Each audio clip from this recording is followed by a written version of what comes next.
Halo, selamat jumpa lagi bersama saya dalam studi Al-Quran. Kali ini kita akan membahas tentang Ismail, salah satu tokoh yang ada dalam Al-Quran. Pertanyaan dasarnya, benarkah Ismail itu bapak bagi umat Islam? Nah, kita kenal uh, ada dua tokoh yang terkait dengan Ismail ini. Selain Ismail, ya adalah Ishak. Keduanya ini merupakan anak-anak Abraham, ya. Jadi anak Abraham itu yang pertama itu adalah Ismail dan yang kedua itu adalah Ishak. Ismail itu lahir dari Hagar. Hagar ini adalah seorang budak, seorang hamba, ya. Jadi karena waktu itu Sarah belum punya anak juga, akhirnya Abraham bersetubuh dengan Hagar dan lahirlah Ismail. Karena itu Ismail ini uh, bisa dikatakan sebagai anak haram, ya. Nah, sedangkan Ishak ini lahir dari Sarah, ibunya Sarah. Sarah ini adalah istri sah dari Abraham. Oleh karena itulah Ishak bisa dikatakan sebagai anak yang sah. Nah, seringkali menjadi perdebatan di kalangan Kristen dan Islam, siapa yang dipersembahkan oleh Abraham, ya. Itu. Bagi orang Yahudi dan Kristen, jelas itu pasti Ishak. Tentu mereka akan merujuk kepada kitab Kejadian, ya. Tapi umat Islam juga dia tidak mau kalah. Bagi Islam, Ismail ini tertulis dalam Al-Quran. Nah, jadi masing-masing mendasarkan diri pada kitabnya, ya. Sementara orang Yahudi dan orang Kristen punya dasar bahwa yang pantas, yang layak untuk dipersembahkan itu adalah anak kandung Abraham. Nah, anak kandungnya adalah Ishak, sedangkan Ismail tidak, karena Ismail itu anak dari hambanya, budaknya. Itu latar belakangnya, ya. Nah, selain itu juga sangat menarik kalau kita memperhatikan pandangan Kristen, ya. Bagi orang Kristen, Ishak itu mau menggambarkan tentang sosok Yesus, ya. Jadi sebagaimana Ishak yang mau dikorbankan, dia memikul sendiri kayu bakarnya ke gunung Moria. Demikian juga Yesus yang mau disalibkan, yang mau dikorbankan, Yesus memikul sendiri salibnya, kayu salibnya ke puncak Golgota. Nah, jadi ada kemiripan antara Ishak dengan Yesus. Sehingga orang Kristen melihat Ishaklah yang dipersembahkan oleh Abraham, bukan Ismail, karena tidak ada cerita tentang Ismail.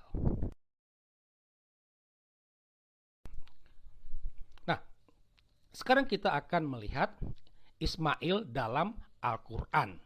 Ya. Alkitab itu merupakan kitab suci umat Kristen. Isinya itu adalah perjalanan sejarah keselamatan yang berawal pada kisah kejatuhan manusia ke dalam dosa dan berpuncak pada kematian dan kebangkitan Yesus Kristus. Ya.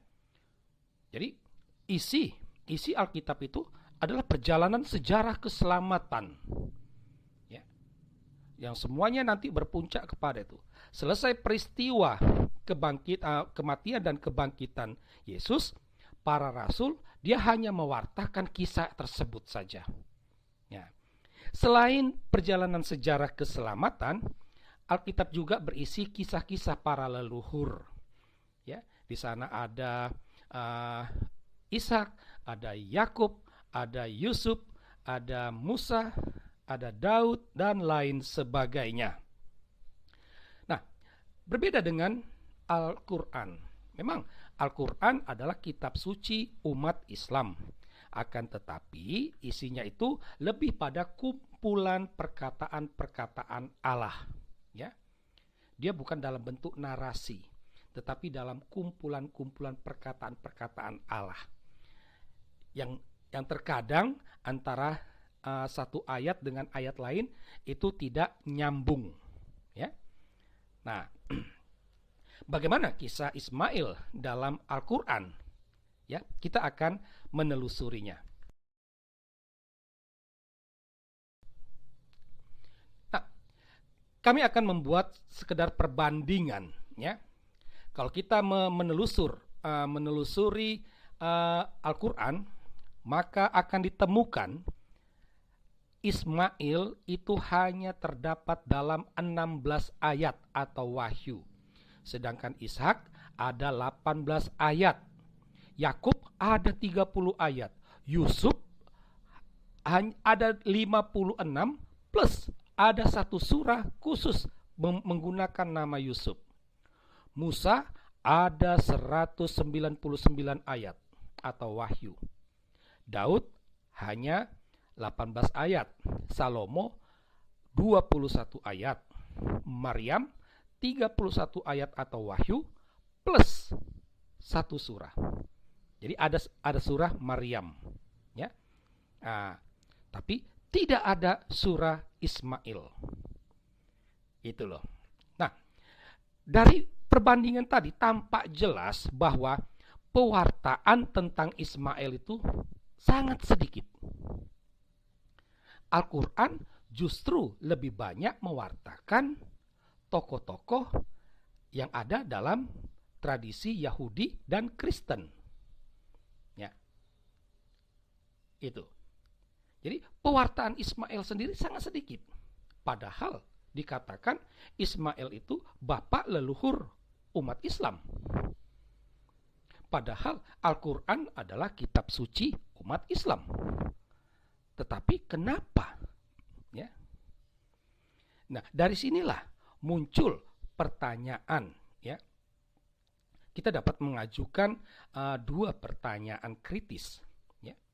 Kenapa Al-Quran justru lebih banyak mewartakan para leluhur orang lain? Kenapa Al-Quran lebih banyak mewartakan tentang Musa, tentang Daud, tentang Maryam, tentang Yusuf, dan lain sebagainya, ketimbang Ismail? Yang memprihatinkan, ketika dia mewartakan leluhur orang lain, justru kacau dan tidak sesuai dengan tradisi yang sudah ada. Ya. Misalnya Daud, Salomo dibilang nabi, padahal orang Yahudi, orang Kristen tak pernah menganggap Daud dan Salomo itu nabi. Mereka itu adalah raja. Dan banyak sekali lagi kekacauan warta Al-Quran tentang leluhur orang Yahudi dan Kristen. Pertanyaan kritis yang kedua, kenapa Al-Quran tidak membangun narasi yang khusus untuk Islam? Ya. Kenapa Al-Quran tidak menceritakan siapa istri Ismail, siapa anak-anaknya, bagaimana kehidupannya, siapa anak cucunya, dan terus menerus. Kenapa tidak dibangun narasi seperti itu? Kenapa justru sibuk mewartakan para leluhur orang lain yang justru kacau dan keliru?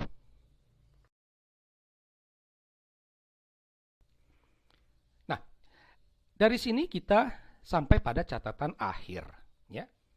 Bisa dikatakan sebagai satu kesimpulan. Dapat dikatakan bahwa Ismail bukanlah bapak leluhur umat Islam. Ya. Bukan. Karena kalau memang benar dia bapak leluhur umat Islam, justru dalam Al-Quran dia lebih sering diwartakan. Tetapi kan faktanya paling sedikit. Ya, malah tidak ada surah tentang Ismail. Gitu. Jadi dasarnya itu sederhana. Tidak ada kelanjutan kisah tentang Ismail. Siapa istrinya, siapa anak-anaknya, di mana mereka tinggal, kemana mereka pergi, siapa cucu-cucunya, tidak ada. Ya. Lantas bagaimana dengan Al-Quran? Apakah Al-Quran bukan kitab suci umat Islam? Al-Quran tetap sebagai kitab suci umat Islam, ya, tetap. Sekalipun dia sibuk mewartakan leluhur orang lain, ya, dengan kesalahan dan kekacauan, tetap Al-Quran dianggap sebagai kitab suci umat Islam. Karena apa? Karena ada beberapa kekhasannya. Kekhasan yang memang khusus menjadi milik orang Islam. Kami menyebut ada tiga kekhasan. Meski sebenarnya ada banyak, tetapi yang ditampilkan di sini tiga saja. Ya, yang pertama, warta untuk memusuhi, membenci, memerangi dan membunuh orang kafir. Ini khas Islam. Hanya ada dalam Al-Quran. Kitab suci lain tidak ada. Ya. Membela kasus-kasus Muhammad, ya. Wahyu yang membela kasus-kasus Muhammad, misalnya ketika Muhammad menikahi Zainab, ya, istri menantunya sendiri, ya. Ketika Muhammad berselingkuh dengan Maria Qibtiyah, ya, sehingga muncul wahyu untuk membela perbuatan Muhammad dan lain sebagainya. Ada banyak wahyu untuk membela kasus-kasus Muhammad sehingga Muhammad bisa keluar dari persoalannya. Nah, ini khas Islam. Warta tentang surga dan neraka yang begitu detail hanya Islam saja, dan warta itu hanya milik dalam Al-Quran. Baik, ini saja yang bisa kami sampaikan studi kita terkait tentang Ismail, bahwa ternyata Ismail bukanlah bapak leluhur Islam. Sekian dan terima kasih.